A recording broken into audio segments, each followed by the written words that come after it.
కొమ్మినేని శ్రీనివాస్ అరెస్ట్ను తీవ్రంగా ఖండించారు senior journalist Devulapalli Amar.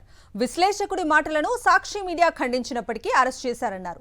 70 ఏళ్ల వయసులో కొమ్మినేనిపై అక్రమ కేసు పెట్టి వేధించడం సరికాదన్నారాయన. కొమ్మినేనిపై పెట్టినట్లు విశ్లేషకులందరిపై అక్రమ కేసులు పెడతారా అని ప్రశ్నిస్తోన్న దేవులపల్లి అమర్తో మా ప్రతినిధి Ravichandra face to face. Kommineni Srinivas sir అరెస్ట్ని జర్నలిస్టులు లోకమంతా ఖండిస్తుంది. కృష్ణన్రాజు చేసినటువంటి వ్యాఖ్యల్ని సాక్షి మీడియా పూర్తిగా ఖండించింది. ఆయన వ్యాఖ్యలకు ఎలాంటి సంబంధం లేదంటూ కూడా చెప్పింది. అయినప్పటికీ కొమ్మినేని శ్రీనివాస్ సార్ని అరెస్ట్ని ఖండిస్తున్నారు. మన senior journalist Devulapalli Amar sir ఉన్నారు, వాళ్ళని తెలుసుకుందాం. సార్ ఎట్లా చూడవచ్చు సార్ కొమ్మినేని శ్రీనివాస్ సార్ని కనీసం పైకి వెళ్ళి మెడిసిన్ తెచ్చుకుంటాను అంటే కూడా మెడిసిన్ తీసుకెళ్ళడానికి కూడా ఇంట్లో కూడా అనుమతించకుండా తీసుకొని వెళ్ళారు. ముందుగా ఒక విషయం స్పష్టంగా మాట్లాడాలి. అది ఏ మీడియా సంస్థ అయినా, ఛానల్ అయినా, వార్తాపత్రిక అయినా, లేదా బయట సమాజమైనా మహిళలను కించపరిచే విధంగా లేదా మహిళల ప్రతిష్టకు భంగం కలిగే విధంగా మాట్లాడకూడదు.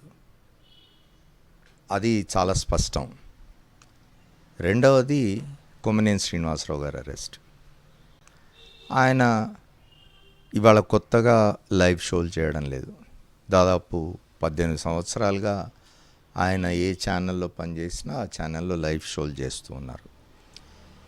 ఇవాళ ఒక దురదృష్టకరమైన పరిస్థితి ఏర్పడినది ఏమిటి అంటే, మీడియాకు రాజకీయాలకు మధ్య ఉండవలసిన ఒక సన్నటి రేఖ చెరిగిపోయింది పూర్తిగా. దాంతో రాజకీయ పక్షాలు మీడియాను ఓన్ చేసుకోవడమో లేదా మీడియాను తమ శత్రువుగా దాన్ని కూడా ఒక రాజకీయ పక్షంగా చూడడం మొదలైంది. ఇది మొదలైన తర్వాతనే ఈ దురదృష్టకరమైన వాతావరణం ఏర్పడి ఉన్నది. ఇది ఎంతమాత్రం మంచి వాతావరణం కాదు. ఎందుకంటే మీడియా అంటే సమాజానికి సత్యాన్వేషణ చెప్పి సమాజం మంచి కోరి మంచి విషయాలు ప్రజలకు అందజేయాల్సిన బాధ్యత, లేదా సమాజంలో జరుగుతున్న తప్పొప్పుల్ని బేరీజు వేసి ప్రజలకు తెలియజేయాల్సిన బాధ్యత మీడియాది. అట్లాంటి మీడియా ఇవాళ పూర్తిగా రాజకీయమైన ముళ్ళ కంచెలు ఇరుక్కుపోయినట్టుగా ఉన్నది. దీని అంతటి కారణం మీడియా యాజమాన్యాలు. ఇవాళ మీడియా స్వేచ్ఛ అనేది పాత్రికేయుల చేతుల్లో లేకుండా పోయిన తర్వాత మీడియా రాజకీయమయమైపోయింది, వ్యాపారమయమైపోయింది. ఇట్లాంటి పరిస్థితుల్లో మనం కనుక చూసుకున్నట్టయితే ఇవాళ కొమ్మినేని శ్రీనివాసరావు గారు చేసిన ఒక లైవ్ షో, ఇది లైవ్ షో. రికార్డెడ్ ఇవి వేరు, లైవ్ షో వేరు. ఇప్పుడు మీరు నాది రికార్డ్ చేస్తూ ఉన్నారు. నేను మాట్లాడిన దాంట్లో ఏదైనా తప్పు ఉంటే, ఏదైనా పొరపాటు ఉంటే మీరు దీన్ని ఎడిట్ చేసుకోవడానికి వీలుంటుంది. కానీ ఆయన చేసింది లైవ్ షో. లైవ్ షోలో ప్యానలిస్ట్గా వచ్చిన వ్యక్తి మాట్లాడిన మాటలు బహుశా ఆనాడు శ్రీనివాసరావు గారు తీవ్రంగా ఖండించకపోయి ఉండవచ్చు. కానీ తర్వాత ఆయన స్పష్టంగా దానికి విచారం వ్యక్తం చేసినారు. అవసరమైతే క్షమాపణలు కూడా చెప్తా అని చెప్పినారు. సాక్షి మీడియా దాన్ని ఖండించింది. ఇప్పుడు ఒకటి గుర్తుపెట్టుకోవాలండి, సాక్షి మీడియా అంటే పొద్దున్న లైవ్ షో జరుగుతుంటే సాక్షి మీడియా యాజమాన్యం వచ్చి మీరు ఇట్లా మాట్లాడండి అని చెప్పదు, లేదా ఏ మీడియా అయినా కూడా. ఇట్లా చూసుకున్నట్టయితే మనం నిజంగా ఆయన తన విచారాన్ని వ్యక్తం చేసినాక క్షమాపణలు చెప్పిన తర్వాత కూడా, సాక్షి మేనేజ్మెంట్ దాన్ని డిజోన్ చేసుకున్న తర్వాత కూడా శ్రీనివాసరావు గారి మీద కేసు పెట్టి, మీరు ఇంతకుముందు చెప్పినట్టుగా ఆయన దాదాపు 70వ పడిలోకి వస్తూ ఉన్నారు.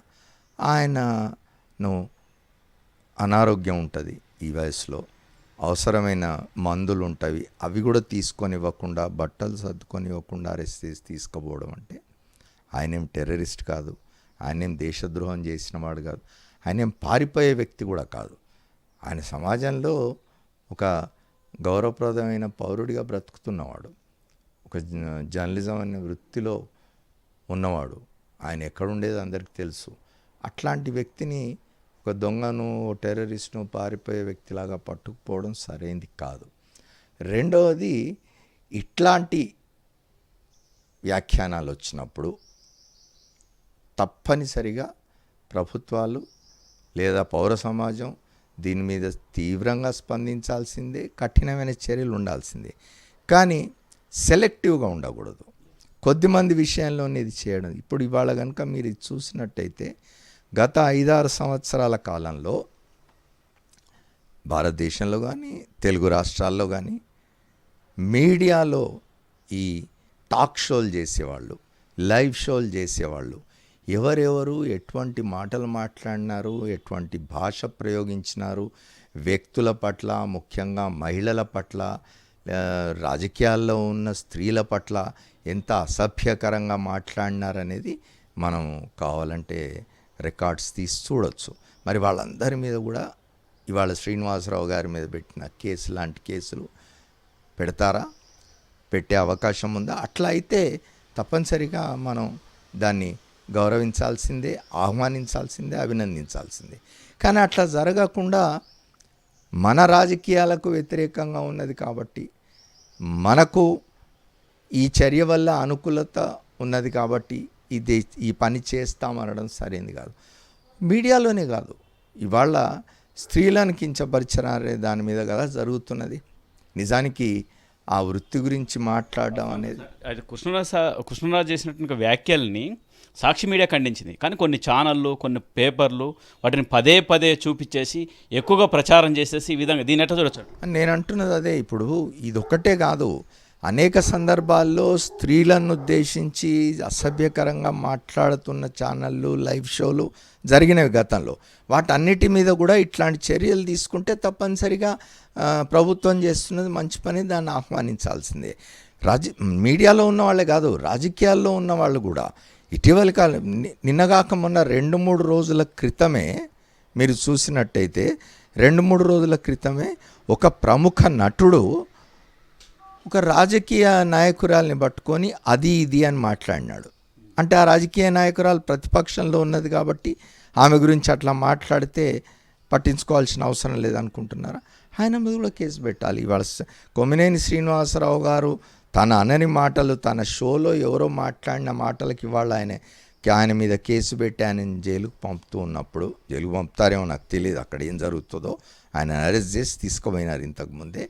అట్లాంటిది సరే, వయసుతో ప్రమేయం లేదండి. నేరం జరిగితే వయసు ఎంత వయసు అయినా ఏమైనా కూడా చర్యలు ఉంటాయి. దాని గురించి నేను మాట్లాడదలుచుకోలేదు. ఆయన వయసు కానీ ఆయన అనుభవం గురించి కానీ మాట్లాడదలుచుకోలేదు. నేను అంటున్నది ఏమిటి అంటే, ఆయన మీద వాళ్ళు ఎటువంటి చర్యలకైతే పూనుకున్నారో 3 రోజుల క్రితం ఒక ప్రముఖ నటుడు మాట్లాడిన దాని మీద ఆ చర్యలు ఉండాలి. ఆయనే కాదు, అంతకుముందు ఒక రాజకీయ నాయకుడు వివిధ సందర్భాల్లో మహిళలను ఉద్దేశించి ఎంత నీచమైన మాటలు వేదికల మీద మాట్లాడినారు. ఆయన రాజకీయ నాయకుడే కాదు, ప్రముఖ సినీ నటుడు కూడా. ఆయన ఇవాళ ఆంధ్రప్రదేశ్లో అధికారంలో ఉన్న పక్షానికి, ఒక శాసనసభకు, నియోజకవర్గానికి ప్రాతినిధ్యం వహిస్తున్న వ్యక్తి. అట్లాంటి వాళ్ళు చాలామంది చాలా మాట్లాడినారు. వాటన్నిటి మీద కూడా ఇట్లాంటి చర్యలే ఉంటే, సమానమైన ట్రీట్మెంటే కనుక ఉంటే ఎవరేమైనా హర్షించవచ్చు. కానీ ఇట్లాంటివి జరిగినప్పుడు ఏమవుతుందంటే ఇది ఏదో ప్రతీకార చర్యగా కనిపిస్తుంది. ఇది మీడియాని స్వతంత్రంగా, ఇప్పటికే మీడియా స్వతంత్రత కోల్పోతున్నది. అక్కడో ఇక్కడో స్వతంత్రంగా మాట్లాడాలనుకున్న, పని చేయాలనుకున్న, రాయాలనుకున్న మీడియా వాళ్ళు కూడా దీనివల్ల వెరచి, భయపడి వెనక్కుపోయే ప్రమాదం ఉన్నది. దానివల్ల సమాజానికి నష్టం జరుగుతుంది. మీడియా స్వతంత్రంగా ఉండి మీడియా నిర్భయంగా మాట్లాడగలిగినప్పుడే సమాజానికి మంచి జరుగుతుంది. అట్లా కాకుండా మీడియా రాజకీయ పక్షాలకు అనుసరణల్లో, అధికార పక్షాలకు అనుసరణల్లో మాత్రమే ఉండాలి, వ్యతిరేకంగా ఏ మాట మాట్లాడకూడదు అనేది సరైనది కాదు. కూడా ఎన్నో డిబేట్లలో పార్టిసిపేట్ చేశారు, ఇట్లాంటి లైవ్ డిబేట్లలో. లైవ్లో కొంతమంది ఈ విధంగా వ్యాఖ్యలు చేస్తుంటారు. అవే సాధ్యమేనా? అంటే లైవ్ డిబేట్లకు ఈ విధంగా కేసులు పెట్టడం. నేను ఇంతకుముందు చెప్పినాను, లైవ్ డిబేట్లో మీరు ఎడిట్ చేయడానికి వీలుండదు. సరే, తర్వాత దాన్ని యూట్యూబ్లలోంచి వాటిలో తీసేయడం అనేది అదొక ఇది. ఈ మధ్యనే తెలంగాణలో జరిగింది చూసినాం మనం.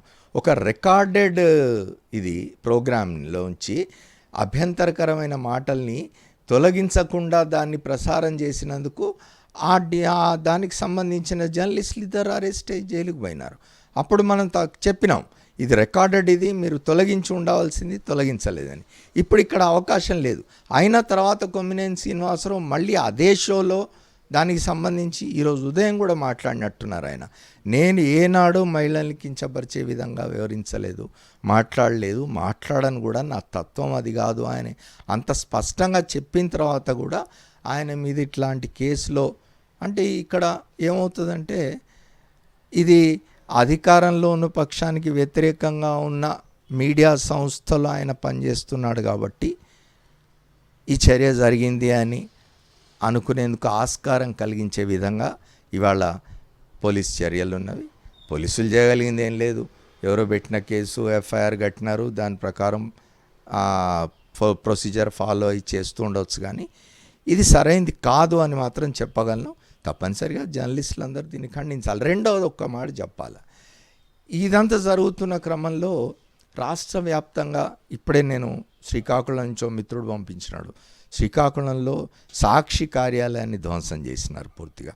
ఆ తర్వాత విజయవాడలో సాక్షి కార్యాలయం మీదకి కూడా దాడికి పోయినారు.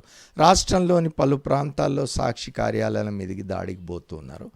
మీడియా కార్యాలయాల మీదకి ఎవరైనా సరే, ఏ రాజకీయ పక్షమైనా, ఎవరు అధికారంలో ఉన్నా, ఎవరు ప్రతిపక్షంలో ఉన్నా, మీడియా కార్యాలయాల మీదకి రాజకీయ ప్రేరేపిత దాడులు అనేవి ఎంత మాత్రం సరైంది కాదు, దాన్ని అందరూ ఖండించాల్సిందే. సాక్షి బోర్డులను కూడా తొలగించేసి కిందేసి తొక్కుతున్నారు. అంటే అది కొంతమంది సాక్షి కార్యాలయాల మీద దాడి అంటే అవన్నీ వస్తాయి. దాడి అనేది సమర్థనీయం కాదు. భౌతిక దాడులు అనేవి ఎప్పుడు కూడా మీడియా మీద, ముఖ్యంగా ఎవరి మీద భౌతిక దాడులు చేయకూడదు. హింస అనే దాన్ని మనం వ్యతిరేకించే సమాజంలో ఉన్నాం, ప్రజాస్వామ్య సమాజంలో ఉన్నాం. మీడియా మీద ఇటువంటి భౌతిక దాడులు అది ఏ కారణం చేతనైనా చెప్తూ ఉండవచ్చు, వాళ్ళు ఇది రాజకీయ ప్రేరేపితం కాదు, మహిళలు తామంతట తాము పూనుకొని చేసినారని. కానీ శాంతి భద్రతల వ్యవస్థ ఉన్నది, దీన్ని అరికట్టాలా, దాన్ని ఆపాలా. సాక్షి మీడియా కార్యాలయాల మీద దాడులు జరగడానికి ఖండిస్తున్నాను. ఈ దాడులను నిరోధించడానికి ఆంధ్రప్రదేశ్ పోలీసులు చర్యలు తీసుకోవాలని చెప్పి కూడా విజ్ఞప్తి చేస్తున్నాను. మీతో పాటు సమకాలీన జర్నలిస్టు కొమ్మినేని శ్రీనివాసరావు, వారి వ్యక్తిత్వం ఎలాంటిది మీకు? ఇప్పుడు మేము చాలా కాలంగా అందరం జర్నలిస్టులుగా పనిచేస్తున్నాం, వివిధ యాజమాన్యాల కింద పనిచేస్తాం, యాజమాన్యాలకు ఉండే ఎడిటోరియల్ విధానాలకు అనుకూలంగా పనిచేస్తాం, కొంత మా స్వతంత్రతను ప్రదర్శించే ప్రయత్నం చేస్తాం, వీలైన దగ్గర అవకాశం దొరికిన దగ్గర స్వతంత్రంగా వివరించి కొంత మేము చేస్తున్న షోలకు కానీ, మేము చేస్తున్న డిబేట్లకు కానీ, మేము రాస్తున్న రాతలకు కానీ కొంత విశ్వసనీయత రావడానికి ప్రయత్నం చేస్తాం. ఎందుకంటే జర్నలిస్టులకు ప్రధానంగా నిలిచేది విశ్వసనీయత లేనినాడు జర్నలిస్టులు ఇదైపోతారు. కాబట్టి ఎవరైనా చేసింది మా విధి నిర్వహణలో భాగంగా జరుగుతున్నదే ఇది. ఆయన కూడా దాదాపు 50 సంవత్సరాల దగ్గర పడుతున్నట్టుంది. ఆయన కూడా ఈ వృత్తిలోకి వచ్చి అనేకమైన వ్యాసాలు రాసినారు, ఆయన అనేకమైన డిబేట్లలో పాల్గొన్నారు, తాను డిబేట్లు కండక్ట్ చేసినారు. కాబట్టి ఆయన ఒక సీనియర్ జర్నలిస్టు. ఆ కోణంలోంచి కూడా ప్రభుత్వం ఆలోచిస్తే బాగుంటుందని చెప్పి కోరుతున్నాను నేను. Thank you sir. ఇది Amar sir, senior journalist Devulapalli Amar sir చెప్పేది. సాక్షి మీడియాపై చేసినట్టుగా దాడుల్ని ఖండిస్తున్నారు, అలా చేయకూడదు, ఎవరైనా కానీ మీడియా సంస్థల జోలికి వెళ్ళకూడదని చెప్తున్నారు. అంతేకాకుండా లైవ్ డిబేట్లో జరిగినప్పుడు ఇలాంటి కొన్ని జరుగుతుంటే వాటిని వ్యాఖ్యానించేట విషయాలతో పాటు గతంలో జరిగినట్టుగా డిబేట్లు ఇప్పుడు ప్రభుత్వంలో ఉన్నటువంటి వాళ్ళు చేసేటట్టుగా వ్యాఖ్యలను కూడా ఒకే విధంగా చూసి అదేవిధంగా న్యాయం చేస్తే బాగుండేదన్న అభిప్రాయం వ్యక్తం చేస్తున్నారు senior journalist Devulapalli Amar sir.